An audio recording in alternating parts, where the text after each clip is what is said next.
예, 안녕하세요. 예, 오종혁 국어선생님입니다. 자, 오늘은 이제 현대시 신동엽의 껍데기는 가라라는 시를 공부하겠습니다. 자, 껍데기는 가라. 제목에서 어땠습니까? 뭔가 강력한 거부의 그 몸짓, 그리고 명령형을 썼죠. 뭔가 의지가 강렬하다는 얘기를 제목에서 알 수가 있네요. 그럼 껍데기의 의미는 무엇인지, 껍데기에 대립되는 알맹이는 과연 무엇인지가 가장 중요한 관건이라고 볼 수가 있겠죠. 중심 소재는요, 불의와 거짓이 판치고 외세가 지배한 현실입니다. 외국 세력이 이긴 거죠. 순수하고 올바른 삶이 보장되는 이 민주사회에 대한 강한 열망을 담고 있습니다. 그래서 현실 저항적이고요. 현실 비판적이면서 의지가 강합니다. 말투도 강한 열정과 의지의 어조로 보여지고 있고요. 참여시라는 걸 좀 기억을 해주시면 좋겠네요. 자, 설상 특징에 가시면은 60년대 불의와 부정부패, 독재 체제라는 시대적 상황 속에서도 순수 열정으로 이러한 현실을 강하게 거부합니다. 그래서 현재 있는 것에 대한 이 강한 거부는 미래에 있어야 될 것, 즉 뭡니까? 정의, 자유, 민주에 대해서 강한 신념으로 지금 표출된 그런 시라고 볼 수가 있고요. 또 4.19 혁명이라든가 동학혁명 있죠. 이런 역사적인 사실을 통해서 시인은 민중의 이 끈질긴 생명력, 그 다음에 민주에 대한 열망을 확인하고 있고요. 이것을 억압하는 모든 본질적인 요소들이 없어지기를 희망하는 겁니다. 그래서 가라라는 표현을 쓴 겁니다. 그래서 반봉건, 반제국주의를 분단 극복의 역사적 과제로 연결시킨 겁니다. 그래서 반봉건과 반제국주의를 외치는 거예요. 그래서 껍데기와 알맹이를 지금 대비한 겁니다. 대비가 강력한 겁니다. 이 시에서는. 이 껍데기라는 건 뭡니까? 가짜나 거짓, 외세, 또 외세와 결탁한 반민족 세력을 의미하는 거고요. 알맹이는 뭡니까? 진짜라는 겁니다. 그러니까 진실되고 건강한 민중에 기반한 민족 정신입니다. 그러니까 여기서 나오는 시인이 추구해야 되는 건 바로 이 부분인 겁니다. 아셨죠? 네, 기억하시고요. 또 한라에서 백두까지라든가 중립의 초래청이라는 시어가 나오거든요. 식구가 외세 간섭 없이 진정한 통일의 그날을 염두에 두고 쓴 시다라는 걸 알 수가 있고요.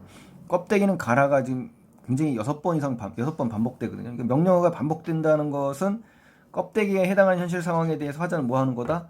강력히 부정하는 겁니다. 아셨죠? 강력한 거부의 몸짓과 부정의 목소리를 내는 거라고 꼭 기억을 하시고요. 특히 그 세부치라는 단어가 나오거든요. 세부치를 가라고 나오니까 직접적인 나온 단어는 이제 세부치예요. 그러니까 이거랑 반대되는 개념이 바로 4월 혁명의 알맹이라든가 동학년의 아우성이라든가 초래청 앞에선 아사달과 아사녀의 부끄러움이라든가 이런 것들이 바로 또 향기로운 흙가슴 이러한 것들이 바로 뭡니까? 세부치와 대립된 개념이다라고 판단하시면 되고요. 특히 그 알맹이 4.19 혁명 또 아우성 동학 농민운동이죠. 향그러운 흙가슴 무력 또는 이데올로기에 대한 그런 그 흙가슴을 얘기하는 거거든요.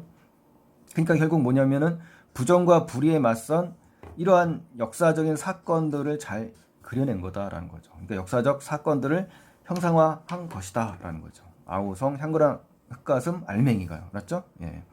또 시인이 고발하거나 부정하고 있다는 건요. 4.19 혁명 정신을 퇴색시키거나 남북 통일을 가로막으려는 이 불순 세력들을 몰아내고 부정한 존재들에 맞서서 어떻다?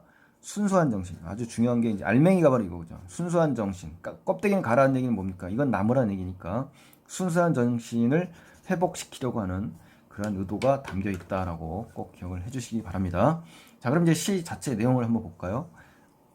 자, 껍데기는 가라. 우리 첫 번째 그 행부터 벌써 제목하고 똑같죠. 6번이 나옵니다. 그래서 일정한 리듬감을 형성하고요. 시상을 한 곳으로 집중시켜서 주제를 훨씬 더 선명하게 강조하는 효과가 있다는 거 아시고요. 4월도 알맹이만 남고 4월은 이제 4.19를 상징하는 거고요. 껍데기는 가라라고 다시 한번 반복하죠. 그러니까 결국 뭡니까? 화자는 4.19 혁명을 좌절시키거나 왜곡하거나 이를 이용해서 자신의 개인적인 이익을 추구하는 이 불순 세력들과의 대립을 의미하는 겁니다. 아셨죠? 화자의 입장인 거예요. 자, 껍데기는 가라. 동학년 곰나루의 그 아우성만 살고 껍데기는 가라. 그러니까 동학년 곰나루의 아우성이라는 얘기는요. 이 아우성이라는 단어가 동학년 당시 농민 반란이었잖아요.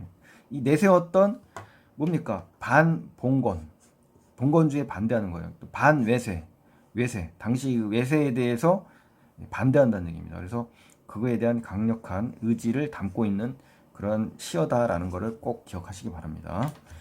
자, 그 다음에 이제 두 번째 페이지에 가보시면요. 그리하여 다시 껍데기는 가라. 또 한 번 반복이 됐죠. 이곳에선 두 가슴과 그것까지는 아사달 아사녀가 중립이라는 건 외세의 간섭이 없는 자주성을 의미하는 겁니다. 아셨죠?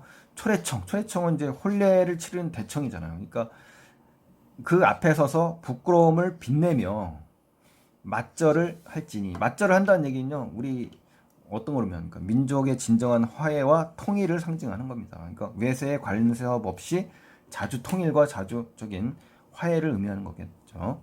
자, 그러면서 마지막 3년에는 역시 껍데기는 가라. 한라에서 백두까지. 한반도죠, 한반도. 향그러운 흙가슴만 남고 그 모든 쇠붙이는 가라. 그러니까 결국 뭡니까? 휴전선으로 갈라진 이 한반도를 떠올릴 수가 있겠죠.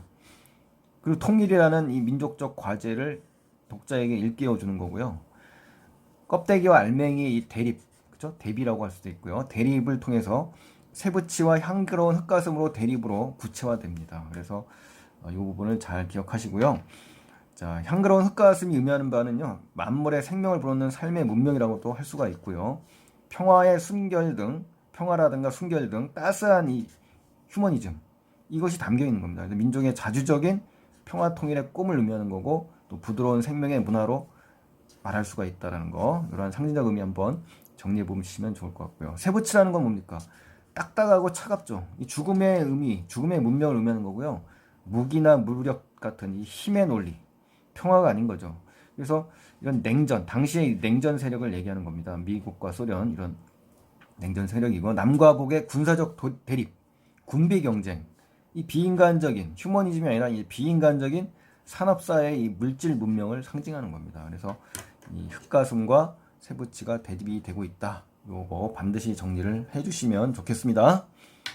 자, 마지막 이제 정리하고 끝나겠습니다. 이 시가 순수 서정시와 다른 점이 뭐냐? 이거 한번 생각을 해볼 필요가 있겠죠. 또 시가 사회 현실을 반영할 때 어떤 모습을 해야 되느냐? 그렇죠? 우리가 서정시는 많이 배웠습니다만 특히 참여시를 설명할 때 이런 점을 좀 기억하시면 좋겠네요. 시적 화자가 시선은 개인 내부에 있는 것보다는 어때요? 사회, 외부 세계를 좀 향하고 있잖아요. 개인적인 어떤 정서보다는 사회 전체를 바라보는 그런 시선. 이게 바로 외부 세계를 향하고 있고요.